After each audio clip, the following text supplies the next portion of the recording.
दोस्तों, welcome to Som classes. मेरे प्यारे दोस्तों, आप सभी का यूट्यूब के नंबर 1 चैनल सोम क्लासेस में बहुत बहुत स्वागत है। तो जैसा कि आप देख रहे हो कि अब पिछले 3 सालों के संपूर्ण हल के साथ आपके वैबुलरी का ये सीरीज चल रहा है और आप इसी वैबुलरी में आज हम आपके सामने लेकर आए हैं अंतिम 3 वर्षों के संपूर्ण हल के साथ आइटम्स और फ्रेज एग्जाम में कैसे देता है और किस तरीके से आपको आइटम्स और फ्रेज के पूरे 3 नंबर गेन करने हैं, ये सब कुछ आपको इस वीडियो में मिलेगा।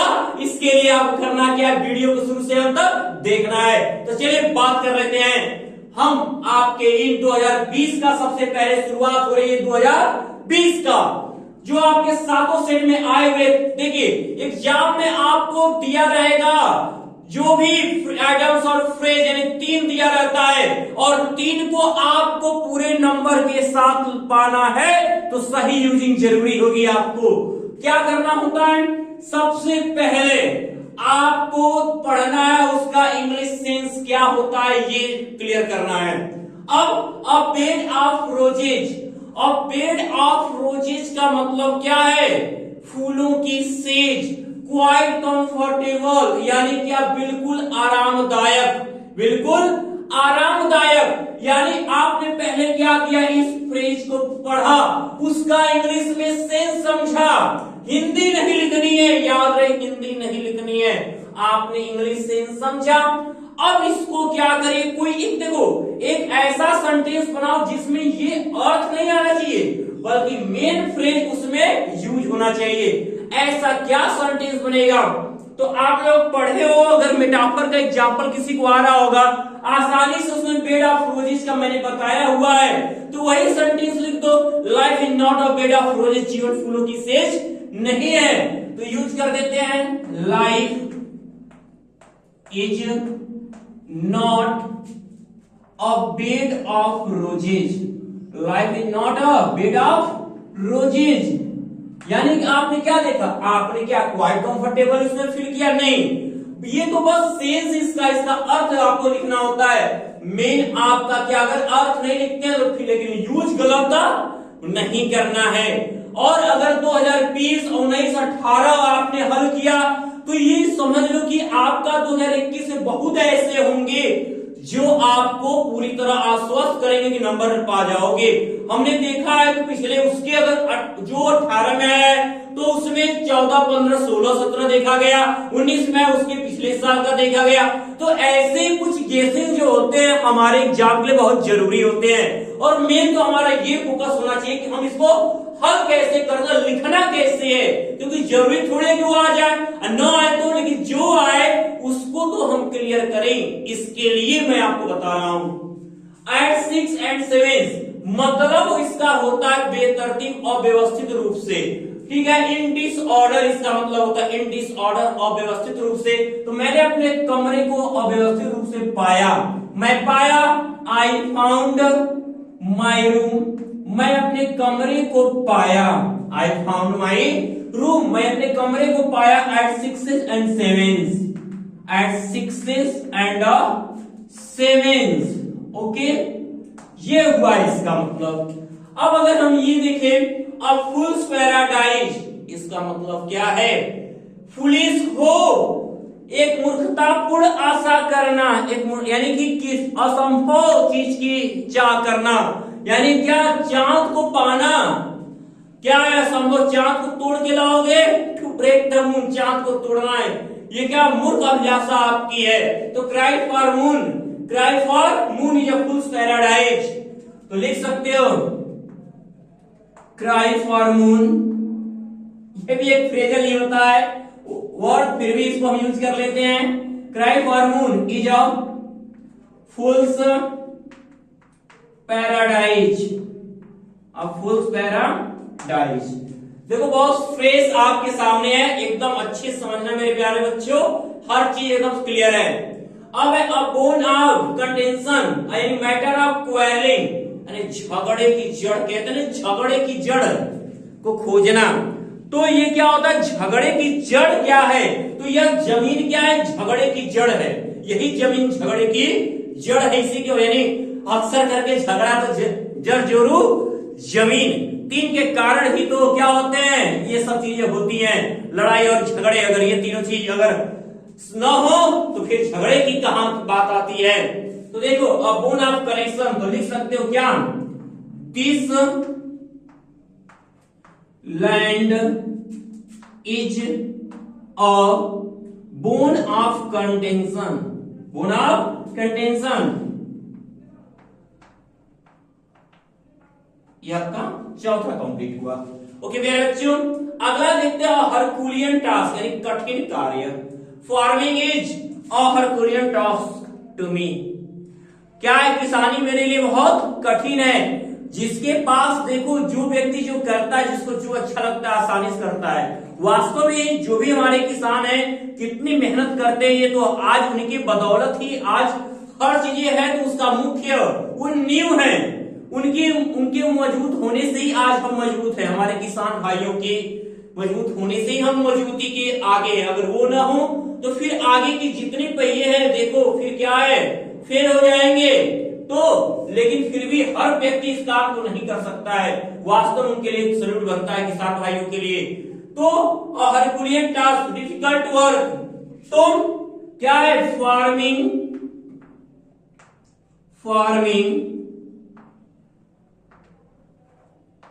Is a Herculean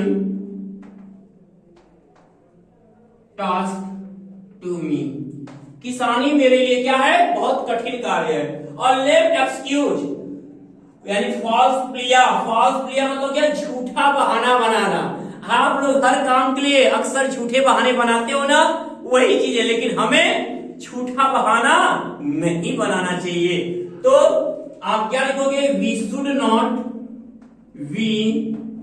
not make a lame excuse. हमें झूठा बहाना नहीं बनाना चाहिए। ये हुआ आपका। अगला देख लो, bury the hatchet, forget the past inertia. हमें अपनी पुरानी शत्रुता भूल जाने चाहिए, क्योंकि यह हम दोनों के लिए हानिकारक है। तो we should bury the hatchet, we should bury the hatchet as it is harmful for both of us, क्योंकि हम दोनों के लिए क्या है, हानिकारक है। यानी बहुत देखो, सेंटेंस सोचना, उसको ट्रांसलेट करना, यही तो बस है। लेकिन उसके लिए आपको सबके अर्थ पता होने चाहिए। अगर अर्थ पता है तो आपको सेंटेंस में यूज करने में कोई दिक्कत नहीं आएगी, क्योंकि आपने हिंदी में भी बहुत चीजें पढ़ाया हुआ है। ठीक है, तो आप जिसे हिंदी में अर्थ निकाल के वाक्य प्रयोग करते हो, इंग्लिश में अर्थ निकाल के उसका प्रयोग कर लेना है। और कोई कठिन काम नहीं है। जितना छोटा सेंटेंस बनाओगे गलती नहीं होगी, बचना है। मैं वही तरीका बता रहा हूं। और आगे अभी और भी चीजें बेस्ट है, क्या कैसे है, ये सब अंत तक क्लियर हो जाएगा आइटम्स और फ्रेज में आपका। तो bring about cause to happen, bring about cause to happen यानी घटित होना। तो अब क्या कह सकते हो कि a new principal brought out, लिख सकते हो new principal brought out, brought about है, देखिए आउट नहीं है। The new principal brought, bring का ब्रॉट होता है, brought about many change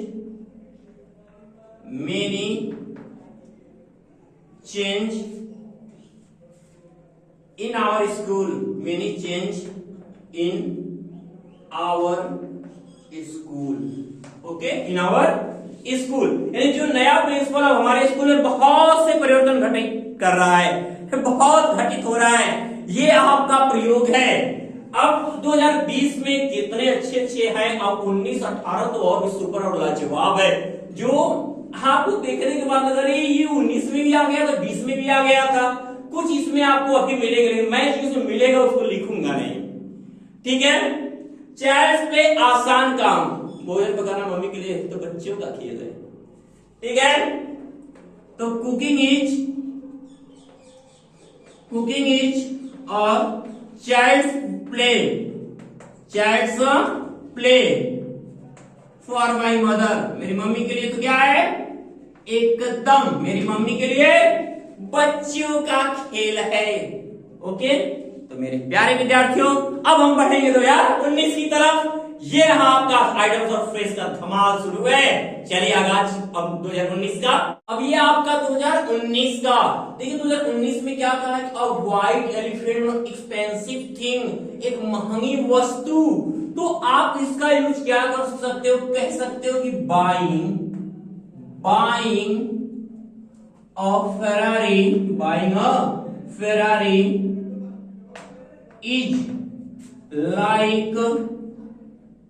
is like possessing, अब यूज कर दो a white elephant, a white elephant, यानी क्या, फरारी को खरीदना एक महंगी वस्तु के रखने जैसा है। एक सफेद हाथी मूल्यवान वस्तु, बेशकीमती चीज की जैसा है, ये कहने का सेंस आपने यूज किया। अब आप बाई एंड लार्ज सिंपली कह सकते हो सामान्यतः वह शाकाहारी है, सामान्यतः वह कामचोर है, सामान्यतः वह कोई काम नहीं कर सकता है। तो आप क्या कह सकते हो कि he is vegetarian,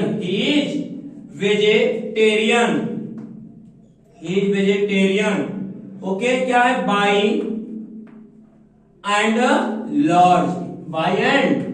large, okay. अगला देखेंगे, अब beck and call, ready for waiting, आज्ञा के लिए तैयार होना। तो he always ready, he always beck and call of my mom. तो I am always beck and call of my mom, मैं अपनी मम्मी की हमेशा आदेश के लिए तैयार रहता हूं। जो कहे तुरंत सुनेंगे, आप भी रहो, सबको करना है, हर व्यक्ति का अपने बड़ों का सुनना चाहिए हमें। अब है बैग एंड बैगेज, यानी विथ ऑल, ये सभी वस्तुएं पूरी बिस्तर के साथ। तो आप कह सकते हो ही लेफ्ट हिज विलेज, वो अपने गांव को छोड़ दिया, बैग एंड बैगेज, ठीक है। तो क्या हो जाएगा,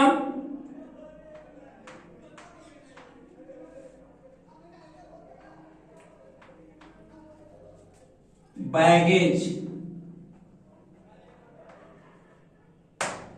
ओके। अब है आपका कि ब्रेक आउट, यानी कि बीइंग स्टार्ट, शुरू होना, ठीक है।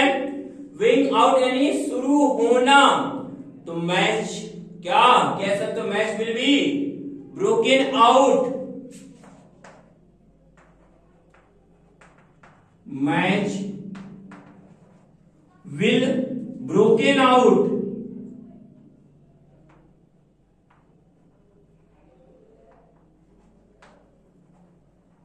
मैच शुरू कर दिया जाएगा, मैच को क्या कर दिया जाएगा, शुरू कर दिया जाएगा।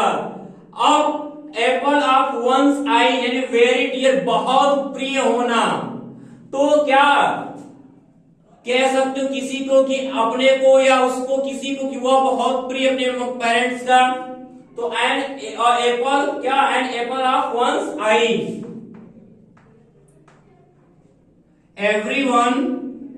everyone is an apple of one's eye for parents, और प्रत्येक व्यक्ति माता पिता के लिए क्या होता है, बहुत प्रिय होता है, ठीक है। फॉर हिज पेरेंट्स भी लिख सकते हो, यहां क्लियर हो जाएगा। अब यहां पे एट डैगर्स ड्रॉन, यानी फास्ट इनेमिटी, घोर शत्रुता। तो भारत और पाकिस्तान में क्या है, घोर शत्रुता है, किसके लिए, कश्मीर के लिए।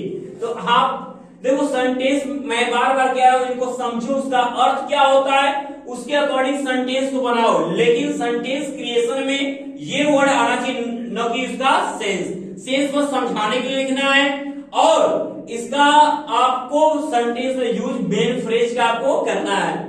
तो भारत और तो क्या है, India and Pakistan, India and Pakistan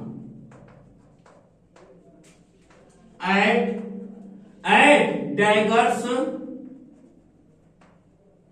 drawn for Kashmir। Okay, अगले की बात कर लें। अ मेडेन स्पीच यानी फर्स्ट स्पीच, पहला भाषण, तो अब कल पहला भाषण देगा। He will make a maiden speech tomorrow। Okay, बहुत आसानी से बन रहा है और बनना भी जरूर चाहिए आपका।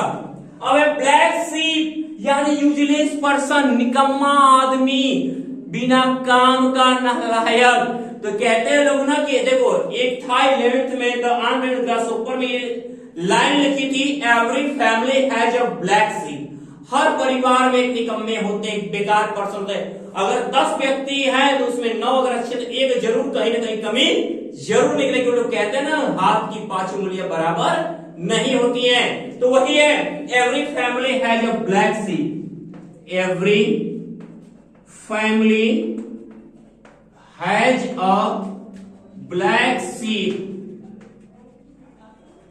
ओके, ये आप नोट कर लीजिएगा, चाहे तो स्क्रीनशॉट भी आप ले सकते हो। अब हम बात करेंगे 2018 की, और उसी के अंत में मिलने वाला है कि अब इसको अपने तरीके में भी कैसे ढालेंगे वो चीज। देखिए 2018 का हम क्वेश्चन देख लेते हैं। 2018 में बहुत कुछ ऐसा था जो दिखने में, सुनने में हमने फ्रेज पाया नहीं, यानी जो डेली होता है। अभी 2020 और 19 में आपने क्या देखा कि ऐसे फ्रेज थे जो डेली हम लोग जब पढ़ रहे होते हैं तो वो दिमाग में आ जाते हैं और उनकी डेली रिपीटिंग होती है। लेकिन 2008 में अगर 2-3 अगर फ्रेज को छोड़ दें तो बाकी फ्रेज कुछ अननोन थे, लेकिन उसके बाद से भी नोन हो गए। कैसे देखना, और रेड लेटर डे, इसके बारे में लोग जानते थे क्या? और रेड लेटर डे का मतलब क्या होता है? इंपॉर्टेंट डे होता है। तो 15 अगस्त 1947 is a red lettered day in our history। हमारे इतिहास में सबसे महान दिनों में से है ये, महान दिन है सबसे। 15 अगस्त क्या हुआ था इस दिन? हमारा देश आजाद हुआ था। अब एट अ लॉस यानी बीइंग मिनिमम, बहुत कम होना। I am at loss of words on this situation. तो आप क्या कह सकते हो? I am a loss of words, I am at a loss of words, मेरे पास बहुत कम शब्द हैं। On this particular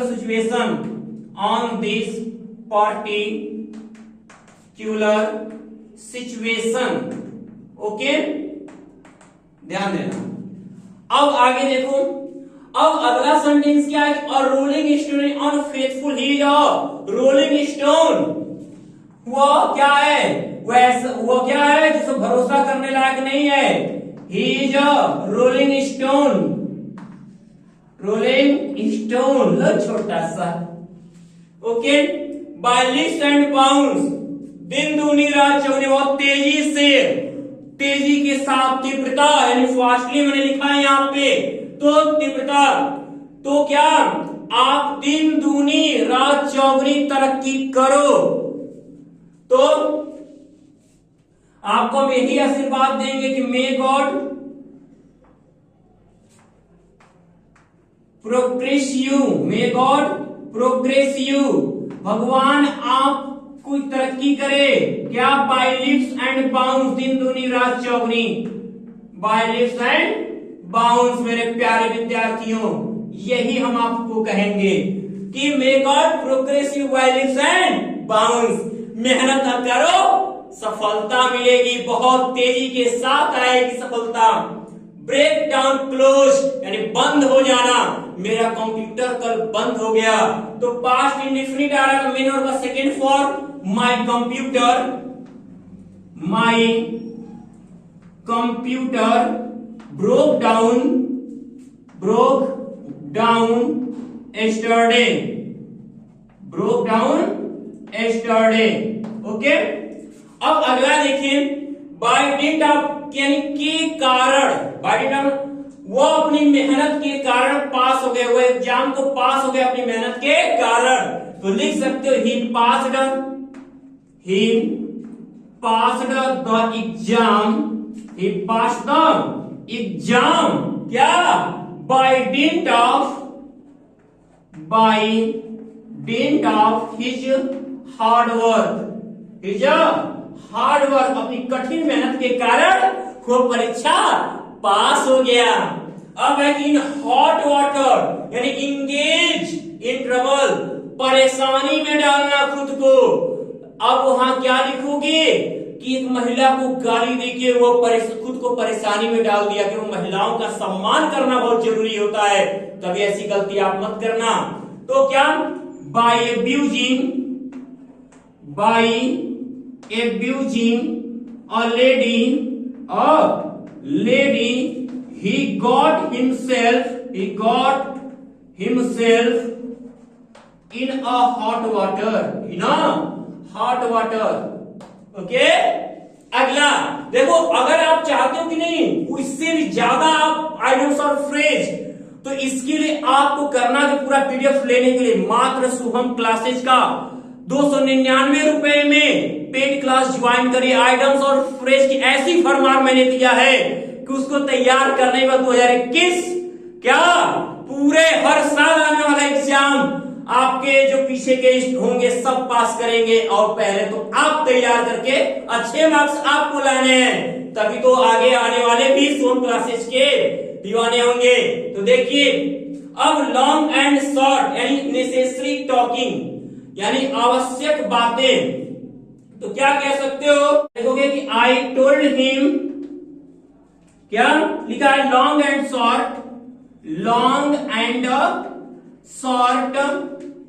of my journey. Okay, तो अब मेरे प्यारे विद्यार्थियों, इस तरह से आपका पूरे अंतिम 3 साल का मैंने पूरा हल दे दिया। अब तैयारी एकदम हो गई है झकास। तो मेरे प्यारे विद्यार्थियों, यदि आज की ये वीडियो आपको पसंद आई है तो इसे ज्यादा से ज्यादा लाइक और शेयर करना न भूलें। और अभी जो भी मेरे विद्यार्थी शुभम क्लासेस का चैनल देख रहे हैं और उन्होंने इस चैनल को सब्सक्राइब करने से भी रोका हुआ है, तो ऐसी गलती ना करें। अब क्योंकि एग्जाम के जो नोटिफिकेशन है अगर वो दूर रह गए, एग्जाम की तैयारी कैसे करोगे? तो आप सब्सक्राइब करके बेल आइकन प्रेस करना ना भूलें। तो मेरे होनहार विद्यार्थियों, सभी शुभकामनाओं के साथ एक बार मैं फिर बोलूंगा कि गुड लक।